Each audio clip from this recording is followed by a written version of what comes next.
again. It's a rich thing.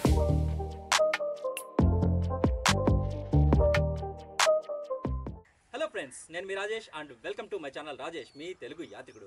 ఇవాళ వచ్చేసి మనం నంద్యాల జిల్లా బండాత్మగూరు మండలం నుంచి 12 కిలోమీటర్ల దూరంలో ఉన్న ఓంకార క్షేత్రానికి అయితే వెళ్ళబోతున్నాము. మొట్టమొదట ఓంకార శబ్దం వినిపించింది ఇక్కడే నాటండి.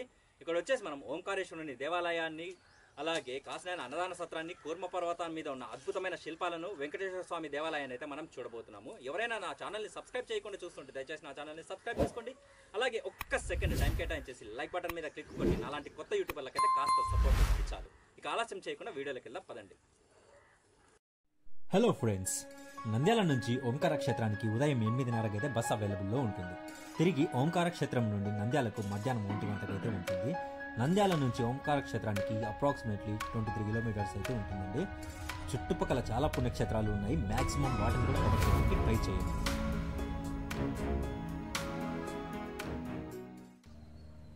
ఫైనల్గా ఓంకార క్షేత్రానికి అయితే వచ్చేసాము. పక్కన ఉన్నది మా అమ్మ. హాయ్ చెప్పమ్మా. హాయ్. ఈ ఓంకార క్షేత్రంలో ఇప్పుడు ఏమేమి ఉన్నాయో ఒక్కొక్కటి నిదానంగా కవర్ చేసుకుంటూ వెళ్దాం పదండి. మొదట మనం శ్రీ గంగా ఉమాసమేత ఓంకార సిద్ధేశ్వర స్వామి ఆలయానికి అయితే వెళ్తున్నాము. ఈ దేవాలయం యొక్క చరిత్ర గురించి మనం తెలుసుకున్నట్లయితే, సృష్టి ఆరంభంలో బ్రహ్మదేవుడికి శ్రీహరికి పోటాపోటీ జరిగిందట. నేను గొప్ప అంటే నేను గొప్ప అని ఇద్దరి మధ్య వాగ్వాదం జరిగి తీవ్ర స్థాయికి అయితే చేరుకుంది. అప్పుడు వాళ్ళిద్దరి మధ్య దిక్కులు పిక్కటిల్లేలా ఓం అనే శబ్దంతో ఒక జ్వాలాలింగం వెలిసింది. అది ఎవరా అని చూస్తున్న వాళ్ళిద్దరికి ఆ లింగం నుండి మీ ఇద్దరిలో ఎవరైతే ముందుగా నా మొదలు అంతం కనిపెడతారో వారే గొప్ప అనే మాటలు వినపడ్డాయి. తర్వాత వెంటనే బ్రహ్మదేవుడు హంసరూపం దాల్చి ఆ లింగం యొక్క అంతం కనుక్కోవడానికి వెళ్తాడు. దాని తర్వాత శ్రీహరి వరాహ రూపం దాల్చి ఆ లింగం యొక్క మొదలు కనుక్కోవడానికి వెళ్తాడు. ఎంత దూరం వెళ్లినా కానీ ఆ లింగం యొక్క మొదలు అంతం కనుక్కోలేకపోతారు. శ్రీహరి తిరిగి వచ్చి తన ఓటమిని ఒప్పుకున్నారు. కానీ బ్రహ్మదేవుడు మాత్రం నీ అంతం కనుక్కున్నాను, అందుకు ఈ మొగలి పువ్వే సాక్ష్యం అని చెప్పేసి మొగలి పువ్వును చూపిస్తాడు. అందుకు ఆ మొగలి పువ్వు దానికి సాక్ష్యం నేనే అని చెప్పేసి చెబుతుంది. అబద్ధం చెప్పిన బ్రహ్మదేవుడి మీద లింగేశ్వరుడు కోప్పడి నీకు భూలోకంలో ఎక్కడ ఆలయాలు ఉండవని, అలాగే అబద్ధం చెప్పిన మొగలి పువ్వుకి నువ్వు పూజకు పనికిరాని పువ్వుగా అయిపోతావని శాపం విధిస్తాడు. ఈ సంఘటన జరిగిన క్రమంలో తొలిసారి ఓంకారనాదం ఉద్భవించింది ఇక్కడే కాబట్టి ఈ క్షేత్రానికి ఓంకారం అనే పేరు వచ్చింది.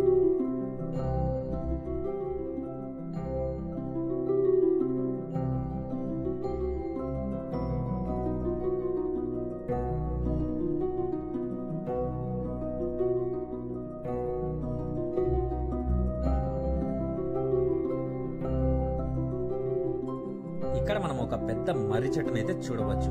ఈ మర్రి చెట్టు పక్కనే మనకు ఒక పెద్ద కోనేరు అయితే ఉంటుంది. ప్రజెంట్ ఆ కోనేరుని క్లీన్ చేస్తున్నారు కనుక నేను వీడియో అయితే తీయలేకపోయాను.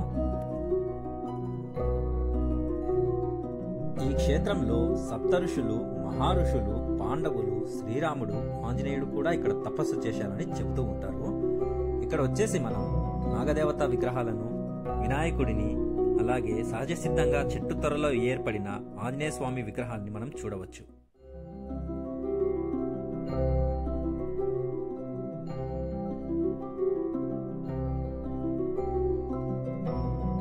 ఇక్కడ ఈ చెట్టు త్వరలో ఆంజనేయ స్వామి విగ్రహం చాలా క్లియర్ గా అయితే కనపడుతుంది. నాతో పాటు మీరు కూడా దర్శనం చేసుకోండి.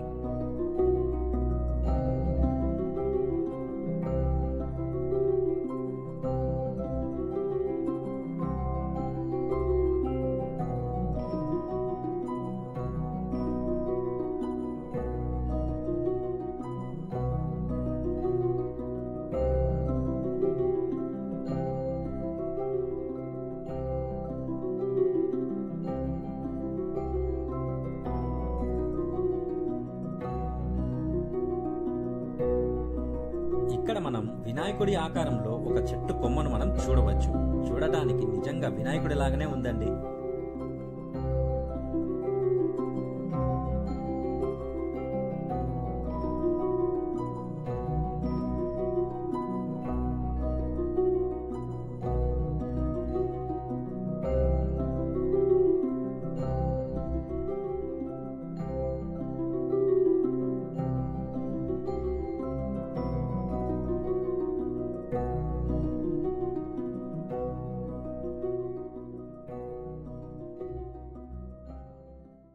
ఇక దేవాలయం నుంచి బయటకు వస్తే మనకు శ్రీ కాశీనాయన ఆశ్రమం అయితే ఉంటుంది. ఇక్కడ వచ్చే పర్యాటకులు భోజనం గురించి అస్సలు ఆలోచించిన అవసరమే లేదు. ఇక్కడ సంవత్సరంలో 365 రోజులు అన్నదాన కార్యక్రమం అయితే జరుగుతుంది. పంచభక్ష పరమాణాలతో కడుపు నిండుగా ఇక్కడ వడ్డిస్తారు. ఇక్కడ జరిగే పెళ్లిళ్లకు కూడా ఆశ్రమం వారే భోజనాలు పెడతారు.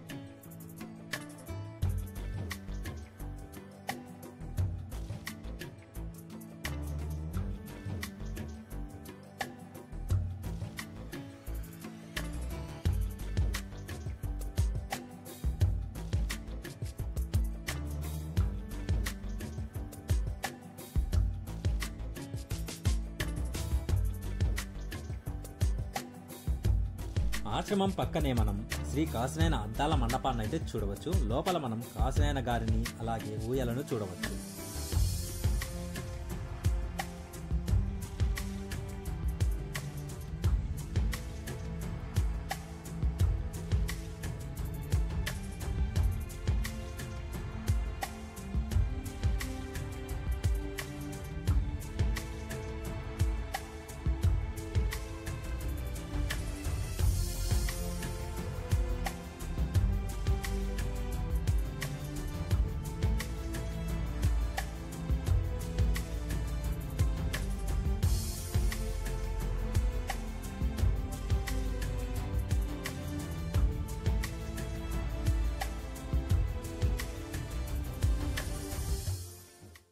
ఇక మనం కూర్మ పర్వతం మీదకి వెళ్దాం పదండి.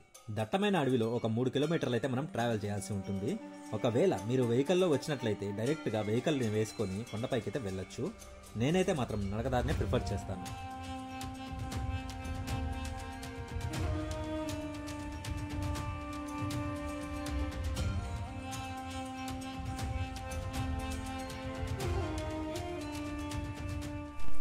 ప్రజెంట్ మనం ఆ రూట్ నుంచి అయితే వచ్చేసాము.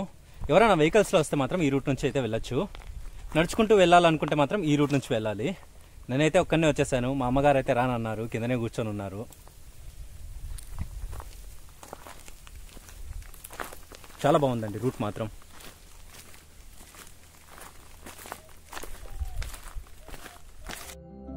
ఈ కొండపైన మనం వీరభోగ వసంతరాయ స్వామి దేవాలయాన్ని, అలాగే శ్రీ మరుగు మహానందీశ్వర కామేశ్వరి దేవి దేవాలయాన్ని, అద్భుతమైన విగ్రహాలను, కామాక్షి దేవి దేవాలయాన్ని, వెంకటేశ్వర స్వామి దేవాలయాలను అయితే మనం చూడవచ్చు.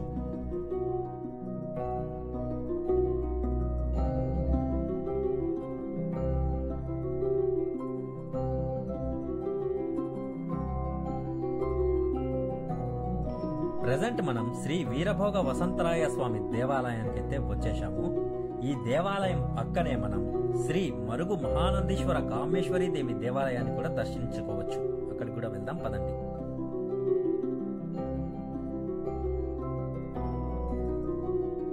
ఇక ఈ మెట్ల దారి గుండా మనం కొండపైకి అయితే వెళ్దాం పదండి. ఆల్మోస్ట్ 500 స్టెప్స్ అయితే ఉంటాయట.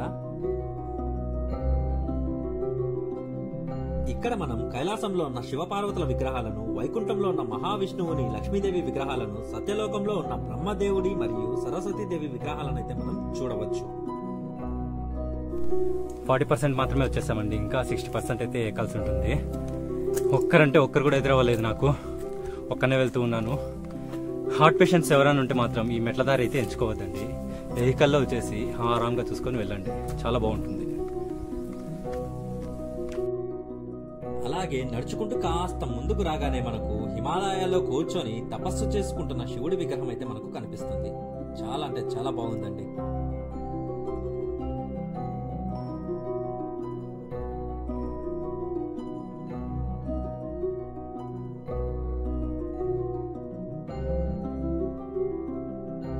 అలాగే కాస్త ముందుకు రాగానే సకల దేవతల విగ్రహాలు, ఋషుల విగ్రహాలు, దశావతార విగ్రహాలు అయితే మనకు కనిపిస్తాయి.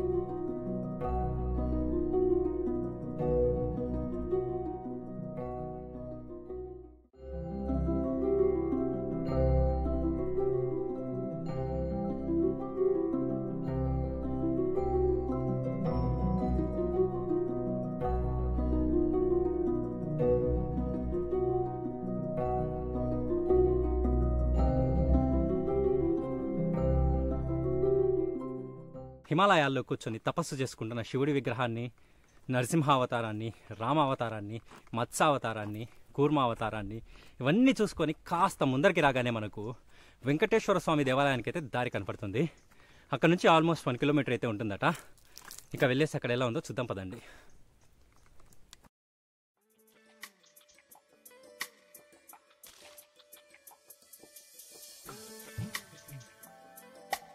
ఫైనల్గా మనం టెంపుల్ దగ్గరికి అయితే వచ్చేసాము. ఇక్కడ మనం కామాక్షిదేవి అమ్మవారిని అయితే దర్శించుకోవచ్చు.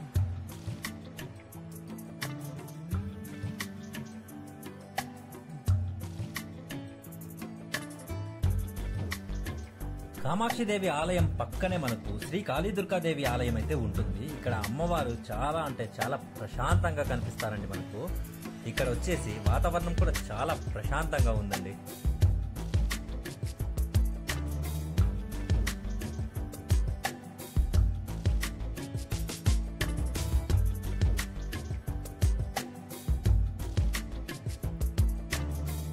ఇక్కడ అమ్మవారి రూపాలను మనం ఈ గుడి చుట్టూ చూడవచ్చు. చాలా చక్కగా ఈ శిల్పాలను చెక్కారండి.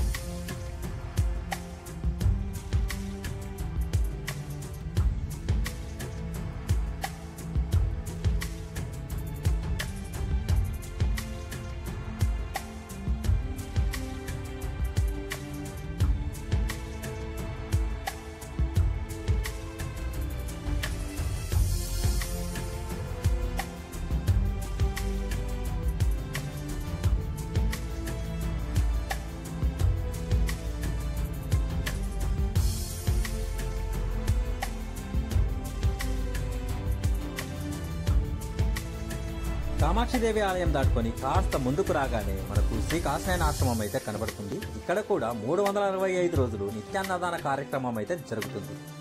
ఇక మనం శ్రీ వెంకటేశ్వర స్వామి దేవాలయానికి అయితే వెళ్దాం పదండి. ఎంట్రన్స్ లో మనకు ధ్వజస్తంభం అయితే కనబడుతుంది. ఇప్పుడు మనం చూడబోతున్న ఈ వెంకటేశ్వర స్వామి విగ్రహం చాలా స్పెషల్ అండి. ఏకశిల మీద వెంకటేశ్వర స్వామి అలాగే పద్మావతి అమ్మవారు ఉంటారు. చాలా అద్భుతంగా ఉంటుందండి. చూడటానికి 2 కళ్ళు సరిపోవు.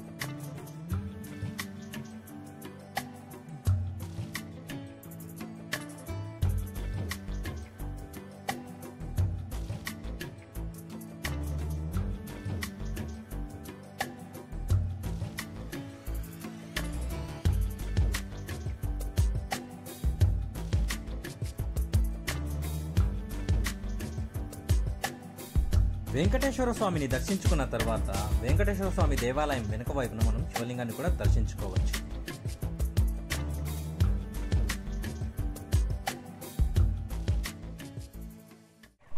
ఐ హోప్ నా ఈ వీడియో మీకు నచ్చిందని నేను అనుకుంటున్నాను. నచ్చినట్లయితే don't forget to like, share, subscribe. సరికొత్త వీడియోతో మళ్ళీ కలుద్దాం. Until then bye by.